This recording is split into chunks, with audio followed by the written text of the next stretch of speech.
4 people were killed and many more deeply traumatised by a fatal malfunction on the popular Thunder River Rapids ride. Until that moment, Mathew Low, his wife Cindy and their 2 children had been having a lovely day at Dreamworld on a family holiday when, as Mathew puts it, they were the unlucky ones. Cindy and their son were on the ride while Mathew and his daughter were waiting nearby, and when it capsized, Cindy was killed. Every day, Mathew Low's been attending the inquest into the tragedy, and tonight he's speaking for the first time, determined to make sure nobody else ever goes through what his family has endured. Matt, thank you very much for speaking to us. Thank you. I'd like viewers to keep Cindy in mind as a real person and not just a name that they might have heard on the news. And so I'm wondering if we could start by having you tell us a bit about what she was like. She was a really amazing person. One of those people that if you ever met her, you'd feel instantly comfortable with her. And how did you two meet? We met working together in Auckland in New Zealand. We just sort of worked together while we were studying, and then we went travelling together. Travelling's always a good test of any relationship, isn't it? I think if you can travel with someone, then yes. 2004, we got married. How soon after that did you have your family? Karen came along in 2006, and then Isla came along in 2010. Tell me what happened on that day at Dreamworld, and just tell me as much or as little about that as you feel comfortable with. We went there for just a family day out.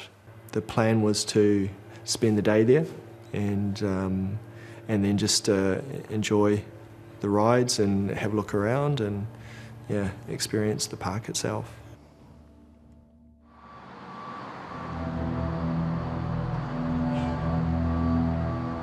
We know that this terrible accident then occurred. Can you tell me a little bit about what happened in the hours and days after that occurred?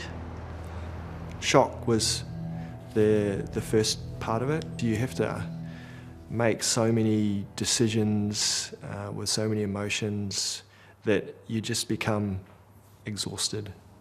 You're really exhausted, and you almost in a very surreal state where you're watching things happen, but you're not feeling part of the situation. What sort of decisions had to be made? Some not very nice decisions about the funeral, just arrangements with the children, just even talking to the children about it. Yeah. For any child, losing their mother is obviously extremely traumatic. For your family, that was exponentially magnified. As a father, how did you go about managing that? One of the things I've found is just actually taking the time just to sit and let the children talk to me. Especially when you're sort of used to being really busy and running around. You don't realise how often there are lots of things that bring back memories of people when they're gone that hit really hard. Mother's Day is a big challenge for the children, so we don't ignore it, but we spend a bit of time doing other stuff. Oh, that's a beautiful photo. No, we lived there for about 18 months. Oh, wow. How about this one? Look at these ones. Yes, Christmas. How long ago was this? That would have been 2010. Ida was only a few months old. Oh, look how cute she is. That experience of having to help them through must be so difficult for you, because it would be hard enough for you to have to process and do all of that for yourself, let alone help 2 little people get through it. There were lots of times where I didn't really know what I was going to do, but I just would take one day at a time. It's a massive hole that's left when Cindy left. and I didn't know how to do it to start with. So it was really just focusing on each day, and spending as much time with the kids as possible. That really helped me, and I know that's something that Cindy would have wanted as well, because they meant the world to her.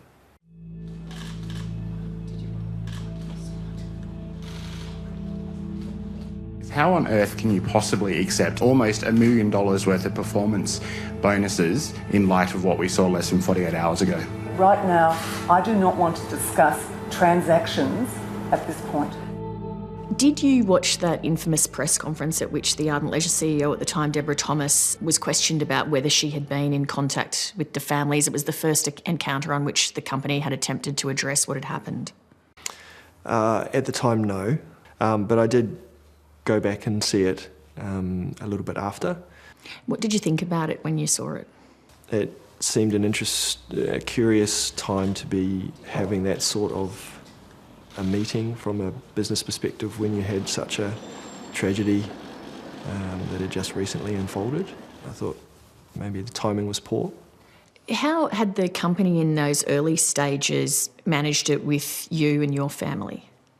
They had reached out. I can't remember where I did speak with Deborah at the time. Well, she called me, but I wasn't really up for having a conversation with her at that time. In terms of their dealings with you, do you have any complaints about that?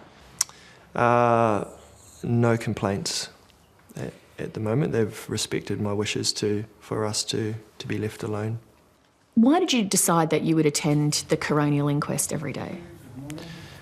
For Cindy, to hear the truth. My reason for going is to understand why it happened, get a better understanding as to why we had to go through this awful experience, and so that no one else ever has to.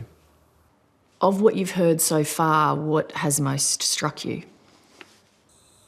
The lack of information that seemed to be shared or known among the staff in terms of why you should push a certain button or not push a certain button. There did seem to be a lack of information for the staff to understand why that was occurring. There's also been evidence heard that there had been other safety issues on various rides, including this ride in the past. Yes, it was really quite concerning that the staff members, when asked those questions, really had heard there was a recent incident and they'd heard it through staff conversations, but there had been nothing formal or from the company itself or embedded into the training as to why you would do something at a particular ride. From what you've heard overall at the inquest so far, what sort of emotions has it stirred up in you?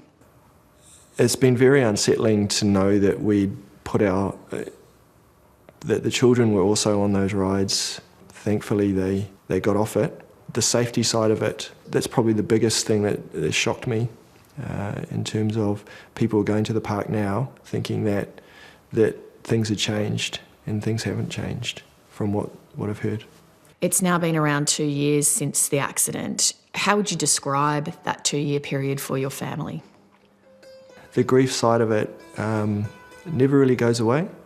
So some days around anniversaries or key moments, it comes back, and it's really, really difficult and challenging to get through those days.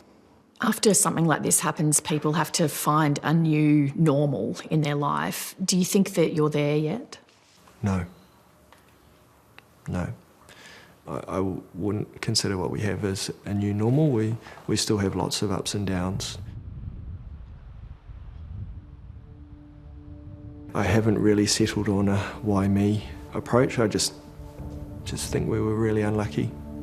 It was a huge shock to lose Cindy, and the way that we now approach it is sort of what would Cindy do is sort of how I get through some challenging decisions that I have to make.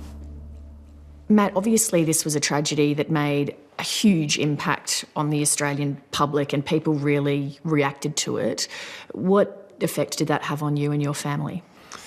It was really powerful and overwhelming to see such an outpouring of grief. I had so many people contact me that I didn't know just to share their condolences, and people were very generous to us. What do you think Cindy would hope to see come out of this inquest?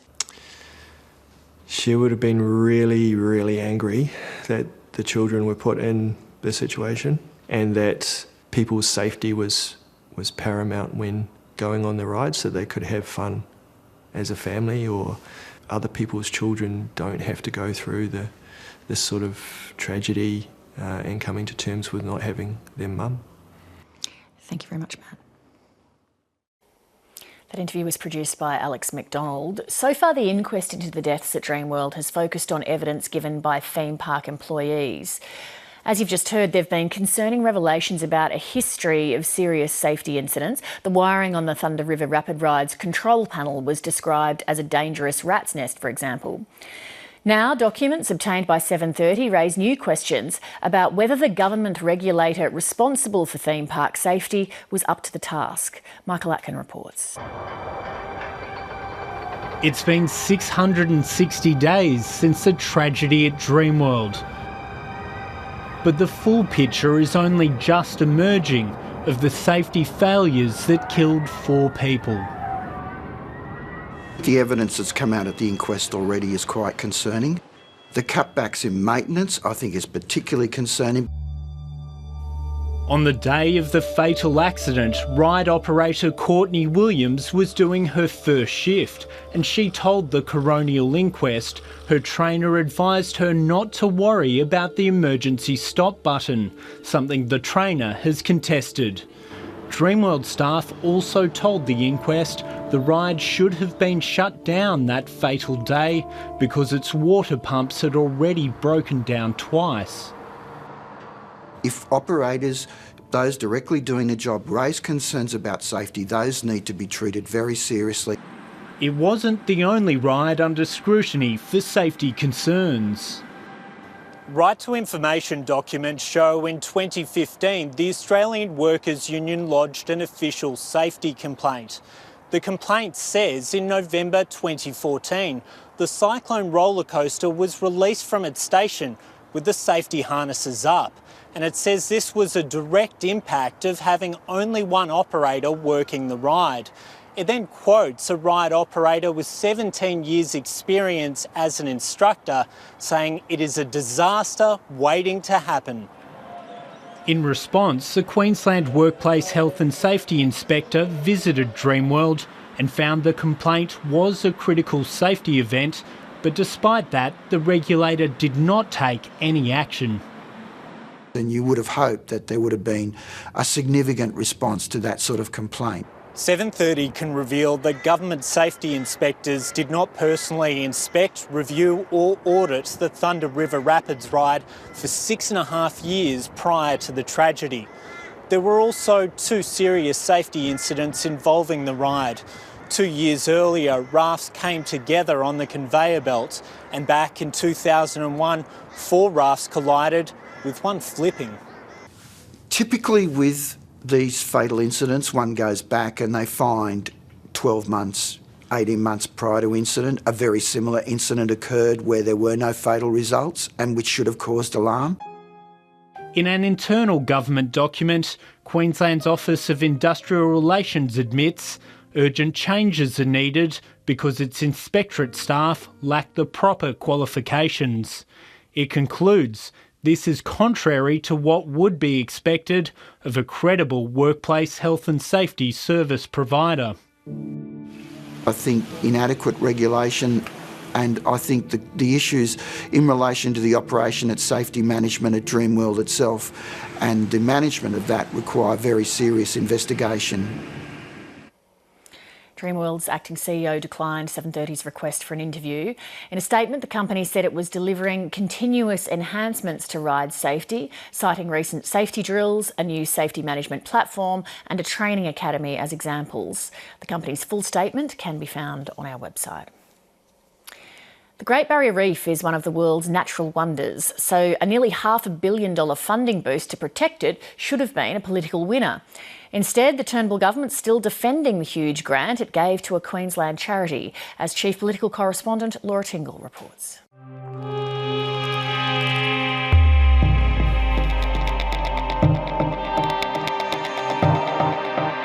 The opposition has been relentlessly pursuing what it alleges is a political conspiracy, a $500 million commitment to the Great Barrier Reef.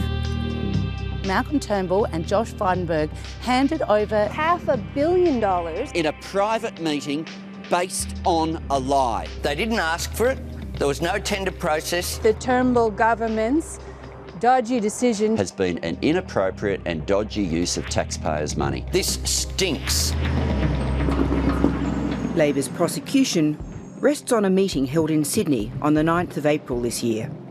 In the room was John Schubert, the chairman of the Great Barrier Reef Foundation, Environment Minister Josh Frydenberg and Prime Minister Malcolm Turnbull. To the complete surprise of the foundation, Schubert was told the organisation was getting a $440 million grant it had not asked for or applied for. There were no public servants in the room. So this must have been pretty gobsmacking news to receive. Look, it was a complete surprise. Labor's painted the funding as a conspiracy of epic proportions. The fact of the matter is the foundation works closely with the CSIRO, with AIMS, with the Great Barrier Reef Marine Park Authority, so much so that when Labor was in office, Labor decided to provide money to the foundation. Giving $500 million in one lump to a small private sector foundation certainly seems to break every rule in the government grant book. But a commitment made to the UN body that oversees the World Heritage Sites in 2015 to spend $716 million on the reef by 2020 may be behind the shock decision. If it wants to keep the World Heritage listing, it has to show that committee that it's made some substantial effort. Environmentalist and businessman Jeff Cousins believes the grant was a bit of creative accounting, so the government could show it was sticking to its $716 million commitment. The government can now say, we've spent, in quotes, the $444 million because it's gone out of the government coffers. Not a dollar of it, of course, has been spent on the reef or will be spent, at least not much of it, by 2020. It's really, I think, a piece of chicanery. If we put the process questions aside, though, many environmentalists welcome the large funding boost, but see challenges for the foundation to overcome. It's very difficult to hand out grant funds, to actually do it effectively, get good value for money and still achieve the overall outcomes. And the biggest danger is you don't get caught in creating another bureaucracy. Well, I don't think anyone should be particularly critical of this small foundation. It has some modest achievements. In terms of the big environment groups, it actually hasn't been all that successful in raising money, but what it's done fairly well. The gutting of the public service has often left governments without the skills to actually run programs. You might remember the Pink Bats fiasco of 2009. It became coalition shorthand for mismanagement and waste. The problem was the Environment Department wasn't equipped to run the program. It didn't know how to go about actually getting insulation into people's roofs. The irony now is the department's given $500 million to a private foundation, which, in all likelihood, will end up giving grants back to government bodies. What the government's done now is effectively privatise the role of the public service. That's the absurdity of what has happened here, that the government has sent money to a foundation that gives money to the government. Laura Tingle reporting. 4 years ago, a man walked into Coffs Harbour Hospital in northern New South Wales to ask for help. But fewer than 24 hours after being admitted to the most secure part of the mental health unit, father of 7 Jamie Byrne was dead. An investigation by Background Briefing in 7:30 can reveal a series of failures by the hospital, and this isn't the first time it's happened. This report from Sarah Dingle and producer Nikki Tugwell, and a warning, some viewers may find this story disturbing.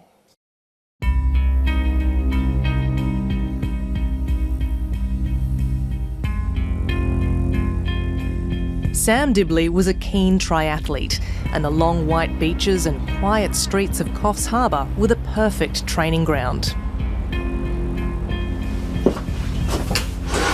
So this is Sam? It is. Sam was a beautiful person. He was gentle and kind. He had an amazing taste in music, which was something that we shared in common. In his 20s, Sam Dibley's mental health took a sharp downturn. In May 2009, he had a bout of severe depression and paranoia, and his family took him to Coffs Harbour Hospital. But he was not admitted. The following morning he went back to hospital, and then finally at 3 o'clock, which was 23 hours after he'd first had contact with the hospital, he was admitted to the mental health unit.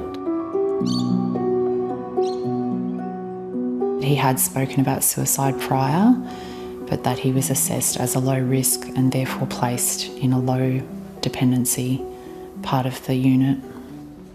As a low-risk inpatient, nobody did a full search. I think it was around 6:30, asked a nurse if he could be given medication, and then Mum spent a couple more hours with him and then left for the night. At about 7:30 the next morning, Sam Dibley was found unresponsive in his room. He'd hanged himself using a personal item he'd brought into the hospital and also slashed himself with a razor blade.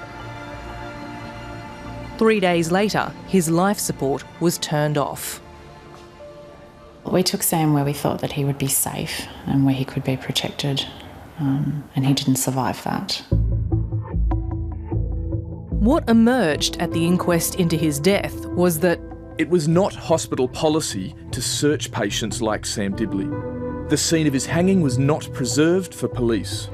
Police were not notified of his death in a timely manner. The Mid-North Coast Local Health District, which runs Coffs Harbour Hospital, says it's learned from Sam Dibley's tragic death and updated its policies. There is a substantial lessons learnt, and we've been doing a lot of work to make sure it's a different place. Sarah Shaughnessy has been the Mid-North Coast Mental Health Director since April this year. You would expect that anyone admitted to a mental health unit would be searched. Why was he not searched? I believe that the searching protocol that was in place in 2009 may differ from the one that we currently now have in place. But 5 years later, the same mental health unit at the same hospital would see another tragic death. He had a lot of friends. Outgoing, happy, life of the party.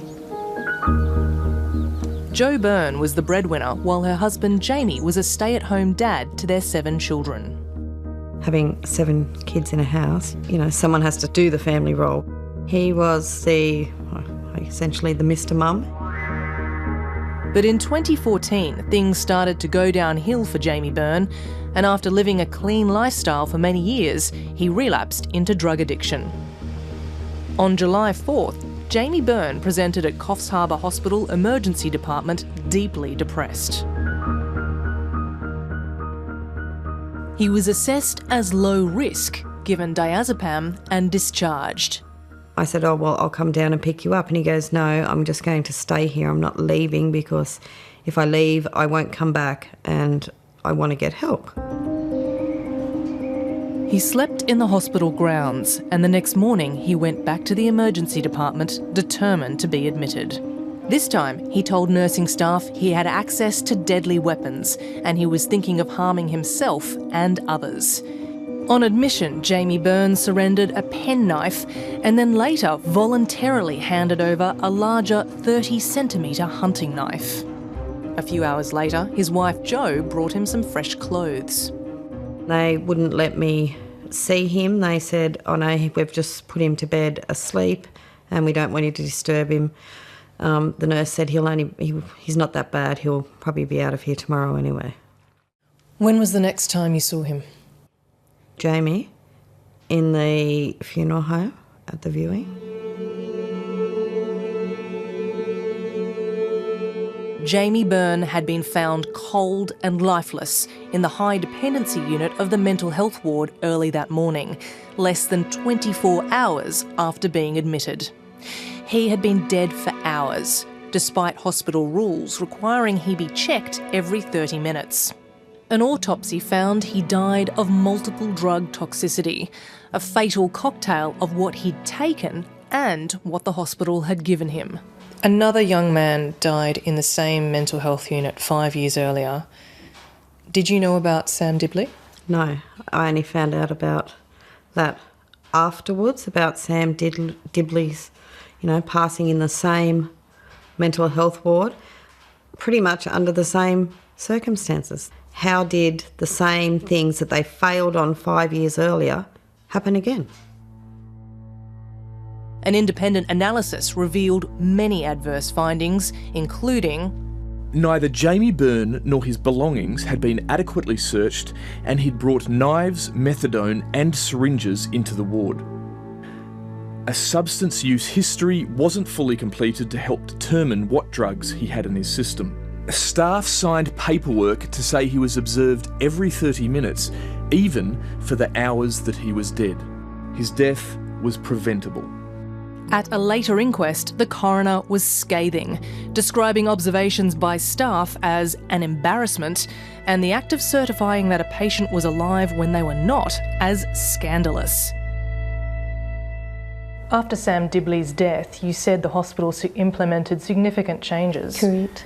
Why did Jamie Byrne die in the same unit 5 years later? It's very tragic when people, when as a hospital we're there providing care and treatment and we don't get it right. And as I've said, I've apologised to both families.